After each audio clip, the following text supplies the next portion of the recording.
15 अगस्त पे गोशबंदी का यह मामला तूल पकड़ता हुआ नजर आ रहा है। एक बात मैं अपने तरफ से कहना चाहता हूँ, ये अजान वाले मुद्दे, ये गोश वाले मुद्दे तब जाके पूरे होते हैं जब असदुद्दीन साहब, इम्तियाज जलील साहब इस पर बयान दे। शायद ये मुद्दे बनाए इन्हीं के लिए जाते हैं और ये मुद्दा अब कंप्लीट होता हुआ नजर आ रहा है। उन इम्तियाज जलील साहब की टिप्पणी आई है। इम्तियाज जलील साहब ने क्या कहा है देखिए, सबसे पहली वीडियो, इसके आगे भी मैं और बताने वाला हूं, अभी ये वीडियो देखिए।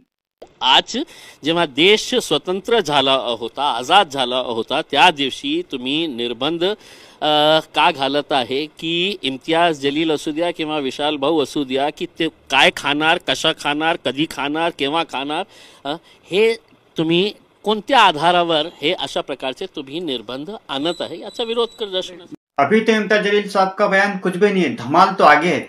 आप वीडियो को आगे देखते जाइए, आगे धमाल ही धमाल है, क्योंकि इम्तियाज जलील साहब ने एक नया मुद्दा उठाया है। जिस तरह देश के दूसरे समाजों के त्योहारों पे कुछ न कुछ बंदी होती है, जैसा कि गोशबंदी, शराबबंदी, तो इसी तरह का हक मुसलमानों को भी दिया जाए। रमजान और बकरीद पर भी शराबबंदी होनी चाहिए। ये मुद्दा इम्तियाज जलील साहब ने सोशल मीडिया पर उठाया है।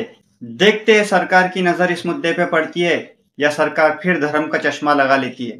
देखिए वीडियो। फक्त 8 आयुक्त त्यांना असं का वाटलं की बाबा हे जे आहे हे त्योहारासाठी आम्ही बंद करत आहे, तुम्ही निर्णय घ्या ना, पॉलिसी डिसिजन घ्या की या उत्सवामुळे आम्ही हे निर्णय घेत आहे। आणि तुम्ही म्हटलं की नाही जैन समाजाचा काही त्योहार आहे, पर्युषण आहे, त्याच्यासाठी आम्ही आदर करतो ना त्याचा।